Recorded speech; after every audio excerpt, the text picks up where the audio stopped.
All right, so let's talk specifically about environment types. So there are two different categories that we could fall under. And even our individual session types or our day types, we talk about normal variation, neutral balance days, double distribution, a trending day. These day types still fall in one of two of these categories. Okay, so the first one we're going to be talking about is a ranging environment.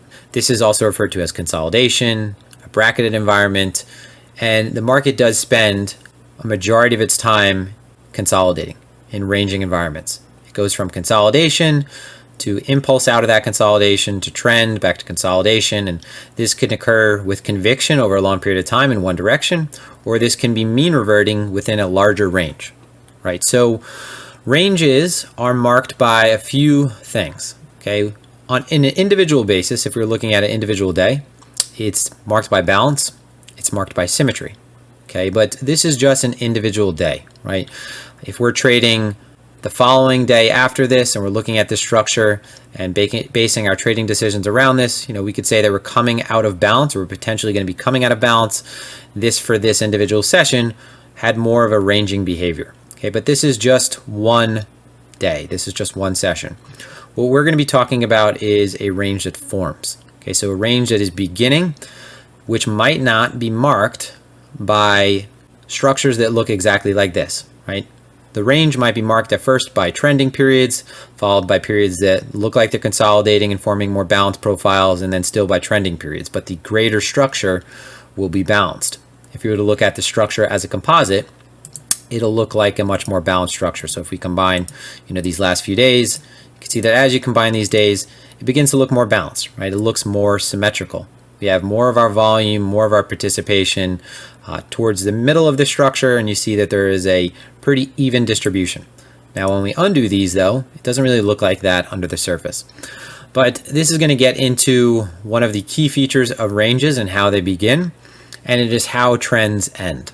Okay, so when we're in a trending period, we are in a period of imbalance, right? We're in a period where value is constantly being determined at new levels. And if this sounds foreign to you, make sure that you watch the auction market theory roadmap, where we talk about the behavior within a ranging environment. Okay, we compare this towards, or rather to, a traditional auction, where we have this sort of behavior at high prices, behavior at low prices, and it forms sort of this reversion to the mean, behavior within the structure. But what happens that forms a range is we ultimately go from a period where value is shifting. Okay, so value is being redetermined at new levels, so a range down here, an impulse out, higher value, to suddenly showing more signs of value overlap, right? So if we're looking at an individual day, so something like this profile, or this profile, or this one, less of anything that looks more imbalanced like this, even though you could say there are two ranges within this. If we're looking at an individual day within the value area, that is the range of prices that were most accepted, right? That is the range of prices that were most close to fair value, where there is a great degree of evenness between buyers and sellers. For the most part, depending on, if we're in a neutral day or a balanced day, this might be different than if we're looking at the value area on a trending day. But this is the most accepted area for price.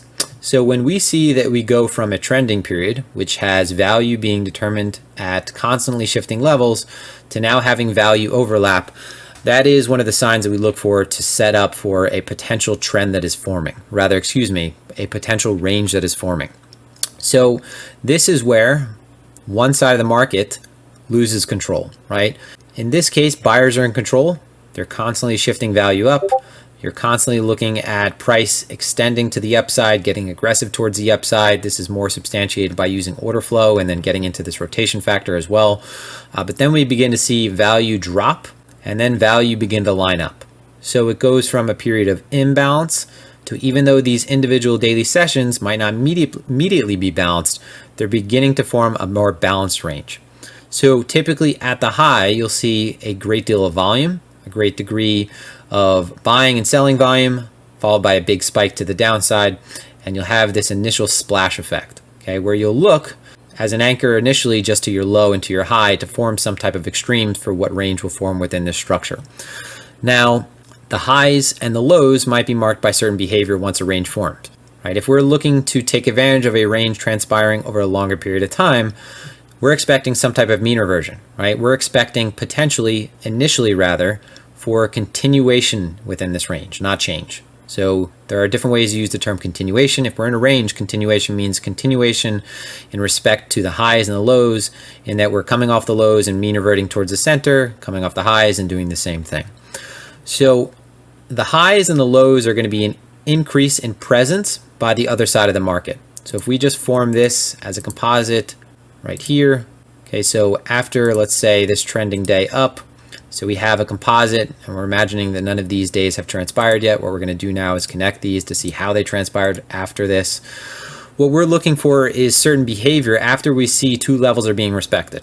Okay, at the lows, we should see an increase in volume by buyers. We should see signs of absorption, and we should see signs of a shift in momentum. So towards the lows, you're hopefully going to see that there's a great deal of absorption. And we get further into this when we're looking at something like CVD or looking at Delta. So you want to see that sellers are not, even if they are getting aggressive towards these lows, are not able to move price through this low. Okay, and then we'll see this mean reverting behavior where we get an initiative response, and then buyers are lifting this up again towards a high, and the opposite can be said for the range high. Okay, where we're looking for, again, a shift in momentum. Buyers begin to dry up a little bit, sellers begin to take control, and it's the opposite effect. So towards the extremes of this range, we're going to see an increase in participation. Okay, now if we're just looking at structure, you might be looking at the highs or the extremes of this structure that is formed. The benefit of using market profile is that we begin to see where most of the value accrued. So where most of the value accrued, where most of the volume was transacted, this being at the high, and where we spent most of the time. So now we know, okay, specifically, in the case of this composite, I'm looking towards these areas to see that sign of absorption and look for either an indication of change, meaning if we gain acceptance outside of this level and we have more participation coming through, or for continuation, if we're rotating towards this high, for example, and we're seeing signs of absorption, or we're seeing signs within something like Delta or momentum, that buyers are just losing the initiative to kick it through this level. So what you'll see at the highs and the lows of ranges is typically a responsive activity. Okay, so when price comes up into this level, how long is it able to spend time at the highs? How long is it able to spend time at the lows? Are we seeing an immediate response by buyers or an immediate response by sellers? Okay, once we start favoring one edge of the range, okay, as you see, for example, if we open up this structure, once we begin to favor one side, so the market moves up, rotates towards the high, fails at the high and comes violently back down to the low, rather than mean reverting off of this low, which we had done multiple times before. So for example, the market made this move up, broke down, again, started favoring the high.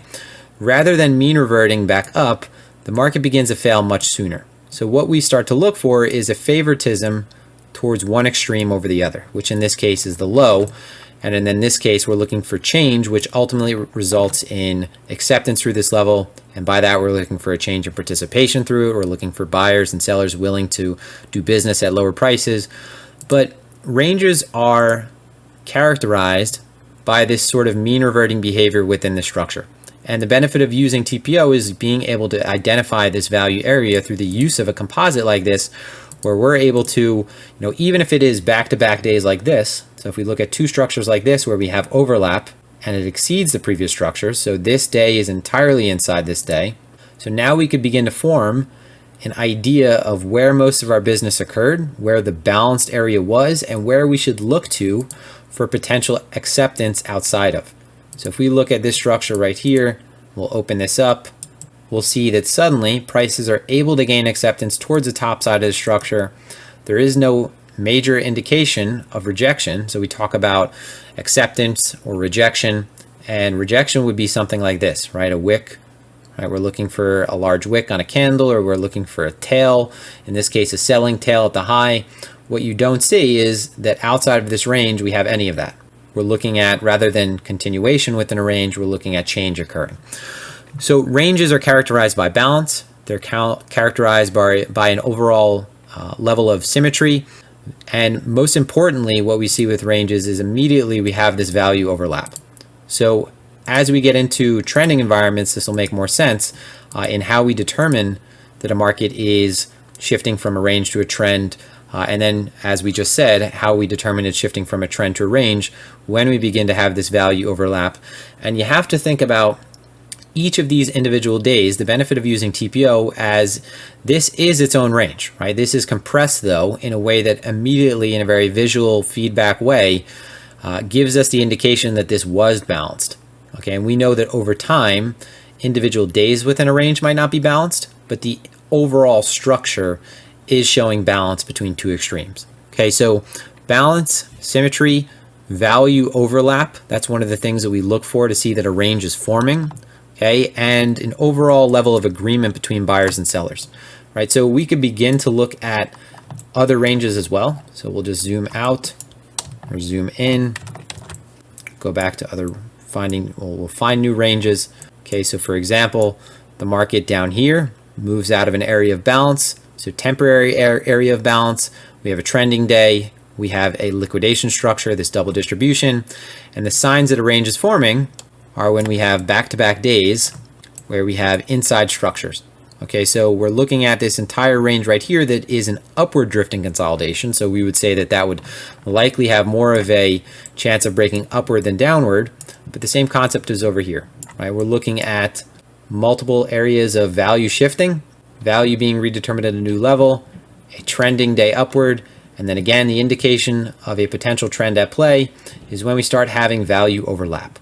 Okay, once we start having value overlap, that's when we're going to start forming composites. Okay, the benefit of using a composite is now I could piece together all of the data from these two profiles, or 3 or 4, or whatever you want to use, depending on how many days we're in balance, to begin to get a more complete idea as to the context of the entire structure, and to see, okay, we've been accepted within this value area 70% of the time. I know that I need to look for either that mean reverting behavior towards the high and towards the low, or the opposite, start to look for potentially acceptance through these levels, which we ultimately in this structure finally get. Okay, and one sign, and we'll get further into this, is if you looked at this composite, it actually would have, in this case, a poor low rather than a more defined high. But this is ranging behavior, right? We're looking at balance, symmetry, value overlap, and within ranges, what we should expect initially is not that the range is going to break, but that the range is going to result in continuation, right? So the range would rather continue and will continue to have this mean reverting behavior within it, right? So look for shifts in participation towards the highs and the lows. As soon as we get further into order flow, this will make a lot more sense, and when we tie this all in together. But this is just a brief overview of one of the types of environments that we could find ourselves in, which is a ranging environment.